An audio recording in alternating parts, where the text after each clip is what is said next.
स्वागत है आपका मूनलैंड स्टोरीज पे। हरियापुर नाम के एक छोटे से गांव में रामू काका अपनी छोटी सी बेटी गुड़िया के साथ रहते थे। गांव में उनका कोई अपना नहीं था। गुड़िया की मां का देहांत कई साल पहले हो चुका था और तब से रामू काका ही माँ बाप दोनों बनकर उसे पाल रहे थे। रामू काका का एक छोटा सा मटन करी का ठेला था। अगली सुबह रामू काका अपना छोटा सा ठेला लेकर हमेशा की तरह चौराहे पर पहुंच गए। ठंडी हवा चल रही थी और आसमान में हल्की धूप फैली थी। रामू काका मन ही मन सोच रहे थे, हे भगवान, अगर आज 2-3 प्लेट मटन करी बिक जाए तो घर का खर्चा चल जाएगा।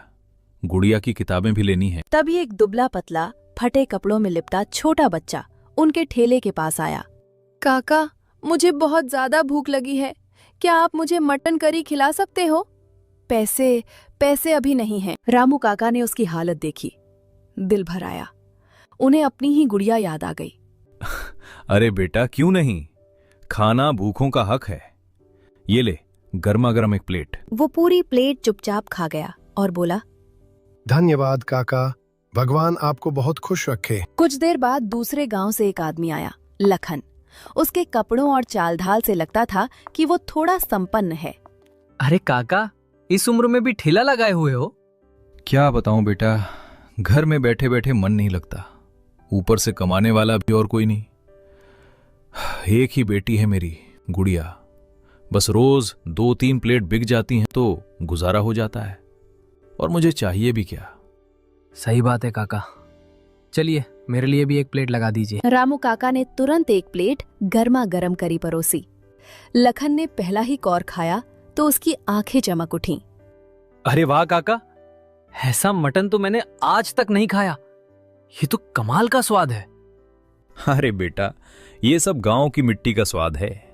काका, आप मेरे साथ मेरे गांव चलिए, मैं आपको आधे पर रख लूंगा। जितनी कमाई होगी आधी आपकी आधी मेरी।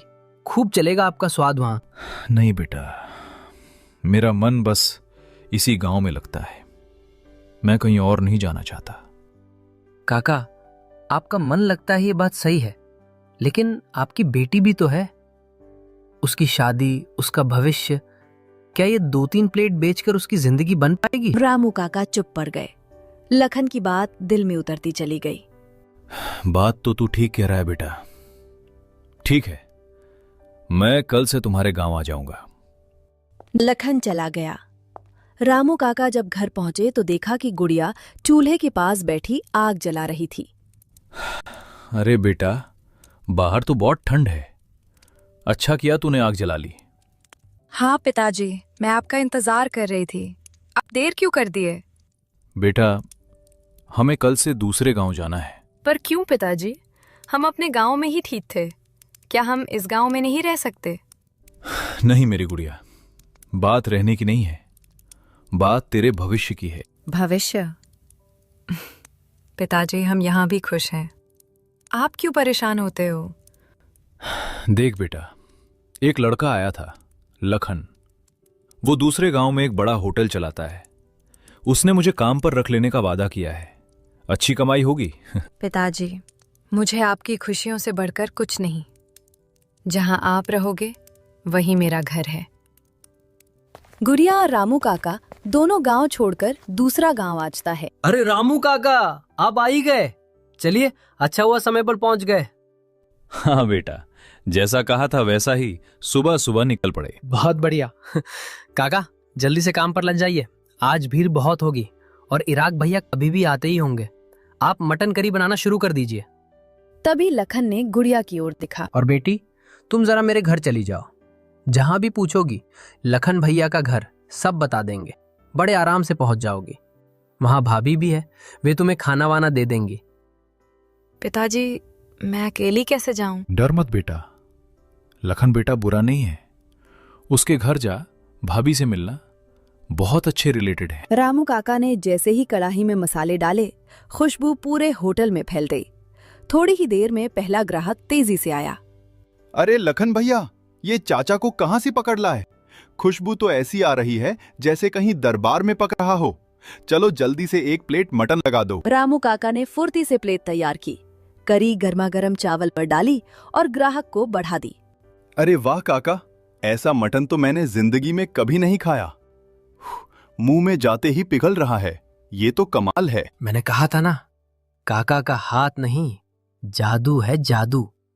काका, अब से मैं रोज यहीं खाऊंगा। लखन भैया, आधी दुकान इनको ही दे दो। ग्राहक हाथ जोड़कर बोला। काका, अब से मैं रोज यहीं खाऊंगा लखन भैया, आधी दुकान इनको ही दे दो। धीरे धीरे और लोग भी खुशबू के पीछे पीछे आने लगे। अरे भाई, क्या महक आ रही है, एक प्लेट मेरे लिए भी लगाओ। शाम होते होते कड़ाही लगभग खाली हो चुकी थी। आज का दिन उनके लिए उम्मीद और नई शुरुआत बनकर आया था। दोनों घर चले गए। बेटा लखन, आज की कमाई तो बहुत ही बढ़िया हो गई। ला, मेरे आधे पैसे निकाल दे। वही बात जो तूने कही थी, आधा आधा। ये सुनकर लखन का चेहरा एक पल के लिए उतर गया। मन में सोचने लगा, अरे काका का मटन तो सच में जादू है। अगर आज ही मैंने इन्हें आधे पैसे देने में टालमटोल की तो कहीं ये नाराज होकर वापस अपने गांव ना चले जाएं। काका, मैं तो बस निकाल ही रहा था। आपकी मेहनत है, आपका हक भी है। वो पैसे गिनने लगा, पर उसके हाथ में हल्की कंपकपी थी। भगवान तेरा भला करे बेटा। आज पहली बार ऐसा लग रहा है कि मेरी गुड़िया की जिंदगी संभल जाएगी। काका, कल हमें और भी जल्दी उठना होगा। सुबह सुबह ही मटन बनाना है। आज की तरह अगर भीड़ लगी तो पूरा गांव हमारे होटल की तरफ भागेगा। अगले दिन सुबह सुबह ठंड पहले से भी ज्यादा तेज थी। कड़ाही से उठती भाप और खुशबू पूरे होटल में फैलने लगी। लोग ठंड में कांपते हुए भी गर्मा गर्म मटन करी के लिए लाइन में लगने लगे। अरे भाई जल्दी देना, ठंड में बस काका की मटन करी ही जान बचा सकती है। आज तो और भी ज्यादा खुशबू आ रही है। तभी रोज आने वाला एक खास ग्राहक आया, राहुल। काका, मैं आज फिर आ गया।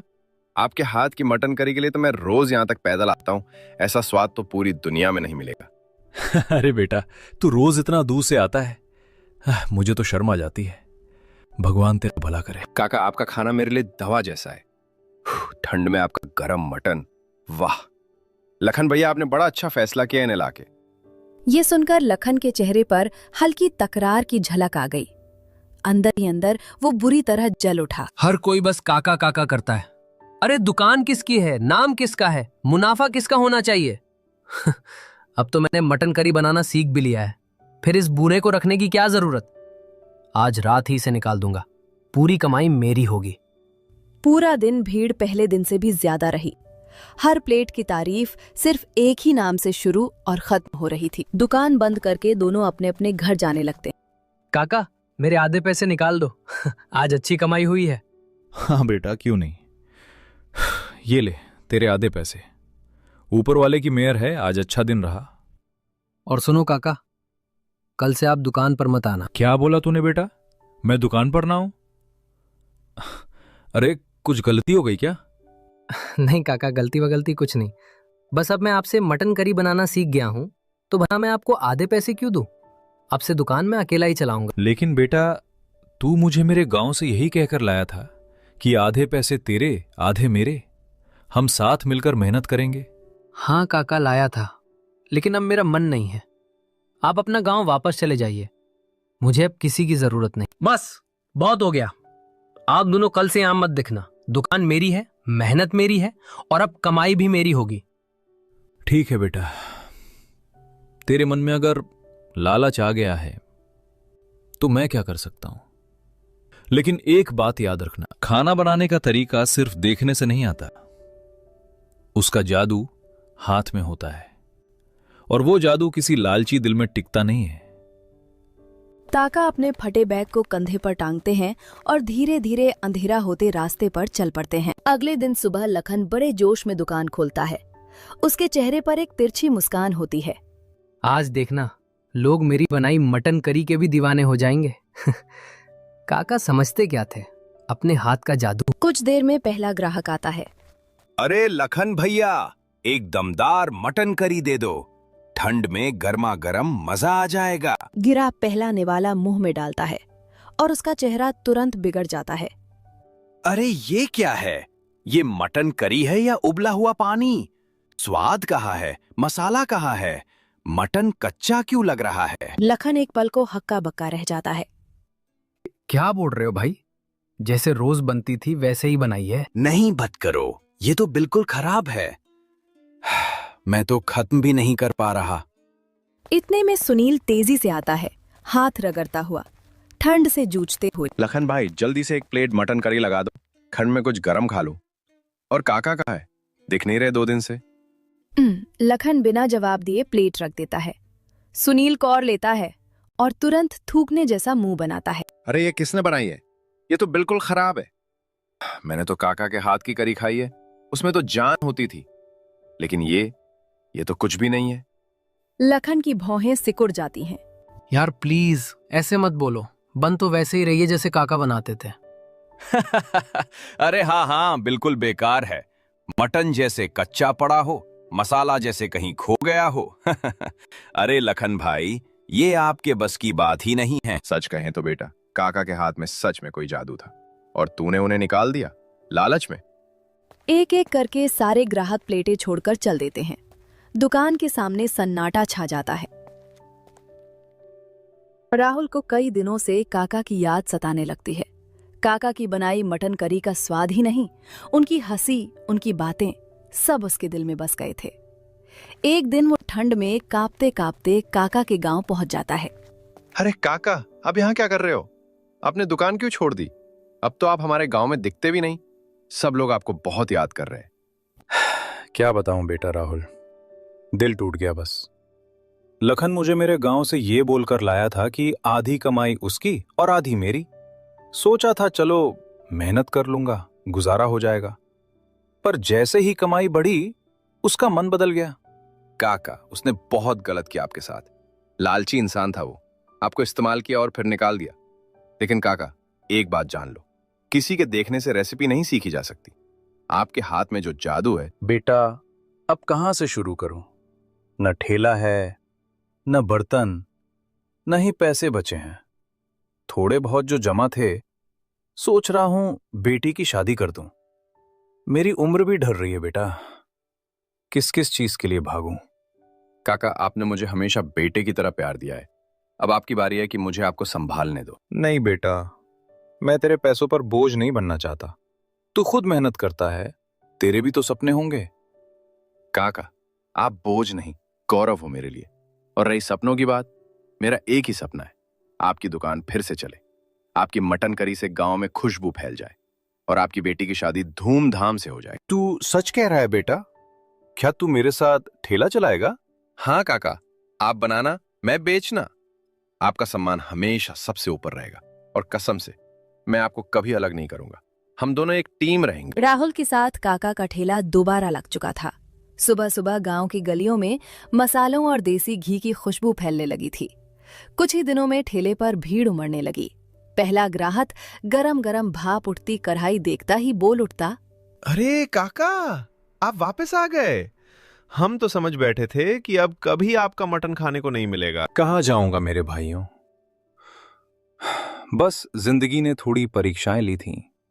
अब आया हूं तो रोज ताजी गरम गरम मटन करी खिलाऊंगा। आप जैसे लोगों की दुआएं जो साथ हैं। ग्राहक पहला निवाला खाते ही तालियां बजा देता है। अरे वाह काका, ये तो वही पुराना जादुई स्वाद। कदम जबरदस्त। आपके हाथ का मटन तो दिल में उतर जाता है। कई महीनों से दुकान बहुत अच्छा चल रहा था। राहुल भी काका की तरह प्यार और सफाई से मटन करी बनाना सीख चुका था। काका बिस्तर पर लेटे थे। राहुल घबराकर उनके पास बैठ गया। काका, क्या हुआ? आप ऐसे क्यों लेटे हो? डॉक्टर को बुलाऊं? नहीं बेटा, मुझे लगता है मेरी उम्र का वक्त पूरा हो रहा है। बस कुछ बात मैं तुझसे कहना चाहता हूं। काका, ऐसी बात मत कहिए, आप ठीक हो जाओगे। बताइए क्या कहना है? आपकी हर बात मेरे लिए हुक्म है। राहुल, तेरे ऊपर एक जिम्मेदारी छोड़कर जा रहा हूं। मेरी गुड़िया, मेरी बेटी, इस दुनिया में उसका कोई नहीं बचा मेरे बाद। पिताजी, आप हमें छोड़कर मत जाइए, हम अकेले कैसे रहेंगे? बेटी, हर इंसान को एक दिन जाना होता है। मेरी चिंता सिर्फ तेरी जिंदगी की है। राहुल जैसा लड़का मैंने बहुत कम देखा है। सीधा, मेहनती और दिल का साफ। राहुल बेटा, अगर तुझे मंजूर हो तो तू मेरी बेटी का साथ निभाना। मुझे सुकून मिलेगा कि वो अच्छे हाथों में है। काका, ये तो मेरे लिए सम्मान की बात होगी। मैं वादा करता हूं, मैं गुड़िया का हमेशा ख्याल रखूंगा। उसे कभी अकेला महसूस नहीं होने दूंगा। मैं उसकी जिंदगी भर इज्जत और खुशी दूंगा। कुछ देर बाद काका आंखें बंद करते हैं, शांत भाव से बिना किसी दर्द के अपनों के बीच अंतिम सांस लेते हैं। कुछ समय बाद राहुल और गुड़िया की सादगी भरी शादी होती है। शादी के बाद दोनों मिलकर फिर से काका